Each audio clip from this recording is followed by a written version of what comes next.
कृष्ण ने कहा, मैं तो सबकी सुनता हूं, पर मेरा कौन सुनता है। इंसान गलत कार्य करते समय बाएं दाएं आगे पीछे चारों तरफ देखता है, बस ऊपर देखना भूल जाता है। आपके साथ अब तक जो हुआ अच्छे के लिए हुआ, आगे जो कुछ होगा अच्छे के लिए होगा। जो हो रहा है वो भी अच्छे के लिए हो रहा है, इसलिए हमेशा वर्तमान में जियो।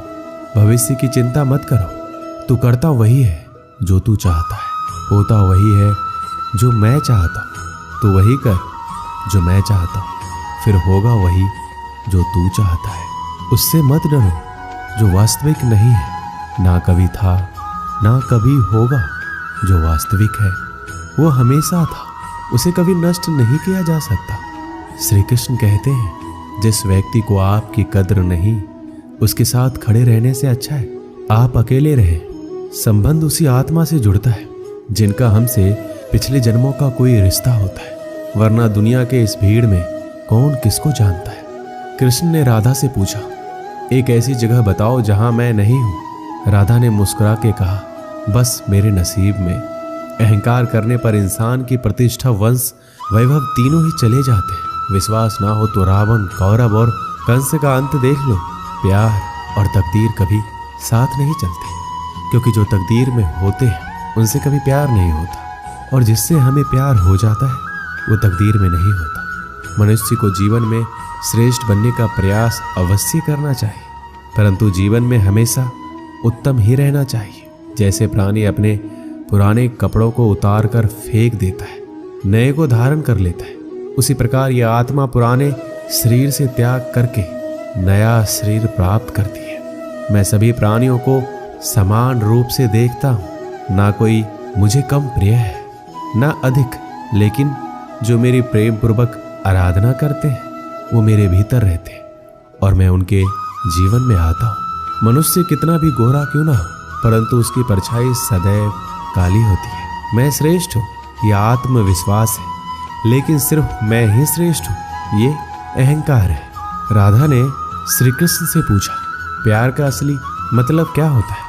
श्री कृष्ण ने हंसकर कहा, जहां मतलब होता है वहां प्यार ही कहाँ होता है। मेरे भी कई जन्म हो चुके हैं, तुम्हारे भी कई जन्म हो चुके हैं। ना तो ये मेरा आखिरी जन्म है और ना यह तुम्हारा आखिरी जन्म है। प्रेम एक ऐसा अनुभव है मनुष्य को कभी परास्त नहीं होने देता, और घृणा एक ऐसा अनुभव है जो मनुष्य को कभी जीतने नहीं देता। यदि प्रेम का मतलब सिर्फ पा लेना होता तो हर हृदय में राधा कृष्ण का नाम नहीं होता। अच्छी किस्मत के लोग थोड़ा भी बुरा होने पर भगवान को कोसते हैं, और बुरी किस्मत के लोग थोड़ा भी अच्छा होने पर भगवान का स्मरण और धन्यवाद करते हैं। स्वार्थ से रिश्ते बनाने की कितनी भी कोशिश कीजिए वो कभी नहीं बनते, और प्रेम से बने रिश्तों को कितना भी तोड़ने की कोशिश कीजिए वो कभी नहीं टूटते। मान अपमान, लाभ हानि, खुश हो जाना या दुखी हो जाना, ये सब मन की शरारत है।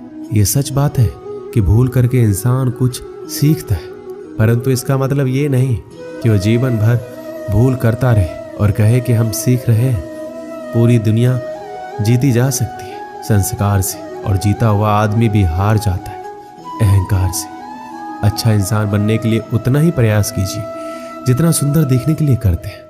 सत्य को अपमान वही व्यक्ति मानता है जिसे असत्य से कोई लाभ हो। निंदा से घबराकर कभी अपने लक्ष्य को ना छोड़े, क्योंकि सफलता मिलते ही निंदा राय में बदल जाती है। बुरा वक्त कभी बताकर नहीं आता, लेकिन सिखाकर बहुत कुछ चला जाता है। फर्क सिर्फ आपकी सोच का है, वरना जिंदगी में समस्याएं कमजोर करने के लिए नहीं, मजबूत बनाने के लिए आती। अगर मार्गदर्शन सही मिले तो एक छोटा सा दीपक भी किसी सूरज से कम नहीं। जिस इंसान को हार और जीत से कोई फर्क नहीं पड़ता, वो दूसरों की जीत में भी खुश रहता है। जिंदगी में दो लोगों का होना बहुत जरूरी है। एक कृष्ण जो ना लड़े फिर भी जीत पक्की कर दे, दूसरा कर्ण जो हार सामने हो फिर भी साथ ना छोड़े। अच्छे लोगों की कृष्ण परीक्षा बहुत लेता है, परंतु साथ नहीं छोड़ता, और बुरे लोगों को कृष्ण बहुत कुछ देता है, परंतु साथ नहीं देता। भरोसा अगर खुद पर रखो तो ताकत बन जाती है, और दूसरों पर रखो तो कमजोरी बन जाती है। आप कब सही थे इसे कोई याद नहीं रखता है, परंतु आप कब गलत थे इसे सब लोग याद रखते। जन्म लेने वाले के लिए मृत्यु उतने ही निश्चित है जितना कि मृत होने वाले के लिए जन्म लेना। इसलिए जो अपरिहार्य है उस पर शोक मत करो। खाली हाथ आए खाली हाथ वापस चले जाओगे। आज तुम्हारा, कल किसी और का था, परसों किसी और का होगा, जिसे तुम अपना समझकर मगन हो रहे हो। बस यही प्रसन्नता तुम्हारे दुखों का कारण है। मनुष्य का जीवन केवल उसके कर्मों पर चलता है। जैसा कर्म होता है वैसा उसका जीवन होता है। अगर कोई मनुष्य हमारे साथ बुरा कर रहा है तो उसे करने दो, ये उसका कर्म है और समय उसके कर्म का फल उसे अवश्य देगा। लेकिन हमें कभी भी किसी के साथ बुरा नहीं करना चाहिए, क्योंकि यही हमारा धर्म है। जिंदगी में सदैव अवसरों का आनंद लेना चाहिए, लेकिन किसी के भरोसे को तोड़कर नहीं। जो मन को नियंत्रित नहीं करते उनके लिए वह शत्रु के समान कार्य करता है। अगर व्यक्ति शिक्षा से पहले संस्कार, व्यापार से पहले व्यवहार और भगवान से पहले माता पिता को पहचान ले तो जिंदगी में कभी कोई कठिनाई नहीं आएगी। बंधन रिश्तों का नहीं, एहसासों का होता है। जहां एहसास खत्म वहां रिश्ता खत्म। मेरे रोने पर मेरे आंसू कृष्ण जी पोंछ देते हैं। देखते तो नहीं है पर मुझे पता है वो मेरे संग बैठकर रो देते हैं। अगर ईश्वर तुम्हें ज्यादा प्रतीक्षा करवा रहे हैं तो हो सकता है जितना तुमने मांगा है उससे ज्यादा तुम्हें देने वाले हैं। इस संसार में मनुष्य किसी भी रूप में बड़ा नहीं होता, बल्कि मनुष्य के पीछे जो ताकत खड़ी होती है वो ज्यादा बड़ी होती है। सदैव संदेह करने वाला व्यक्ति के लिए प्रसन्नता ना इस लोक में है ना कहीं और। अगर आप जीवन में असफल होते हैं तो आपको दोबारा प्रयास करने में कभी नहीं घबराना चाहिए, क्योंकि जब आप दोबारा प्रयास करते हैं तो आपकी शुरुआत सुनने से नहीं बल्कि आपके अनुभव से होती है।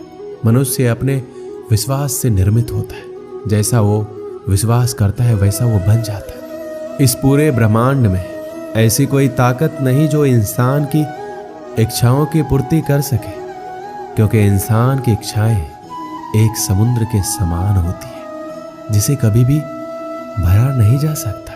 इंसान का मुश्किल वक्त उसके लिए एक दर्पण की तरह होता है जो हमारी क्षमताओं का दर्शन हमें करवाता है। ईश्वर ने जो हमारे भाग्य में लिखा है उसे हमसे कोई नहीं छीन सकता, लेकिन अगर हमें अपने ईश्वर पर सच्चा भरोसा है तो हमें वो भी मिल सकता है जो हमारे भाग्य में लिखा नहीं होता। जो दूसरों की तकलीफों को समझते हैं, जिनमें दया है, दिल से अच्छे हैं, उन्हें दोबारा जन्म नहीं लेना पड़ता। यदि कोई व्यक्ति प्रेम से, भक्ति से पुष्प, फल, जल भी मुझे चढ़ा दे तो उसी भाव से उसे स्वीकार करता हूं और वो मेरा प्रिय भक्त होता है। जीवन में आधे दुख इस कारण जन्म लेते हैं क्योंकि हमारी आशाएं बड़ी होती है। इन आशाओं का त्याग करके देखो, जीवन में सुख ही सुख है। मनुष्य अपने सच्चे हृदय से जो दान दे सकता है वो अपने हाथों से नहीं दे सकता, और मौन रहकर हम जो कह सकते हैं वो हम अपने शब्दों से नहीं कह सकते। इस संसार में मूर्ख व्यक्ति, अधर्मी, अज्ञानी और नास्तिक प्रकृति का व्यक्ति मेरी शरण स्वीकार नहीं कर सकता। एक समय की बात है, एक शहर में बहुत अमीर परिवार रहता था। उस परिवार में किसी प्रकार की कोई चिंता या कमी नहीं थी। परिवार में माता पिता और उनका एक इकलौता बेटा रहता था। वह लड़का अपने माता पिता के पैसों पर ऐश करता था, जिसकी वजह से उसके काफी सारे दोस्त भी बन गए थे। दोस्तों की बुरी आदतों से उस अमीर परिवार का लड़का बुरी तरह से घिर गया। उसमें धीरे धीरे बुरी आदतों का विकास होता चला गया। बेटे की बुरी आदतों से परेशान होकर उसके माता पिता प्रतिदिन चिंतित रहने लगे। दोनों अपने बेटों को समझाते, परंतु बेटे को ये बात समझ में नहीं आती थी। माता पिता को ये समझ नहीं आ रहा था आखिरकार बेटे की बुरी आदतों को किस तरह सुधारा जाए। ये बात उनके लिए एक चिंता का विषय बन गई थी। बेटे की बुरी आदतों से परेशान होकर उसके पिता ने उसे एक सबक के जरिए संगति के असर के फायदे और नुकसान के बारे में सिखाना चाहा। एक दिन लड़के के पिता लड़के को अपने साथ बाजार ले गए। पिता ने बाजार से कुछ संतरे खरीदे। उसके पिता ने साफ संतरों में एक सड़ा हुआ संतरा भी खरीद लिया। दोनों घर वापस आ गए। घर आकर पिता ने बेटे को बोला, बेटा तुम इन संतरों को अलमारी में रख दो। पिता की आज्ञा मानकर बेटे ने सारे संतरे अलमारी में रख दिए। कुछ दिन बाद पिता ने बेटे को फिर से बुलाया और बोला, बेटा जो संतरे तुमने अलमारी में रखे थे उनको बाहर निकाल कर ले आओ। लड़का संतरे निकालने चला जाता है, लेकिन जैसे ही अलमारी खोली तो तो देखा सारे के सारे संतरे सड़ चुके थे। उसने पिता के पास आकर सारे संतरे रख दिए और बोला, पिताजी हमने जो संतरे खरीदे थे वो सारे सड़ चुके हैं। बेटे की बात सुनकर पिता ने बेटे को समझाया और बोला, देखा बेटा, जो हमने संतरे खरीदे थे उनमें से एक सड़ा हुआ संतरा भी खरीद लिया था, जिनकी वजह से बाकी के सारे संतरे भी सड़ गए। यही बात मैं तुम्हें कहना चाहता हूँ, यदि तुम बुरे दोस्तों की संगति में रहते हो तो तुम्हारी सोच और आदतें भी वैसी ही हो जाएगी, फिर चाहकर भी तुम अच्छे इंसान नहीं बन सकते। पिता की बात सुनकर लड़के को अपनी गलती का एहसास हुआ। उसे समझ में आ गया कि बुरी संगत से अच्छा इंसान भी बुरा बन जाता है और अच्छी संगत से बुरा इंसान भी अच्छा बन सकता है। लड़के ने अपने माता पिता से माफी मांगी और गलत संगत छोड़ने का वचन दिया। यदि आप किसी श्रेष्ठ व्यक्ति की संगत में आते हो तो उसके शुभ विचार, उसके गुण, उसका स्वभाव आप में आ जाता है और आप श्रेष्ठ बन जाते हो। यदि आप किसी बुरे व्यक्ति की संगत में आते हो तो आपके ये शुभ विचार, आपके अच्छे गुण आपसे छीन लेगा और आपको ज्ञात भी नहीं होगा। ये संगति बहुत महत्वपूर्ण है और ये संगति ही आपका नियति निर्धारित करती है। दोस्तों, इस वीडियो में बस इतना ही। मिलते हैं अगली वीडियो में। अपना ख्याल रखिएगा। जय श्री कृष्ण।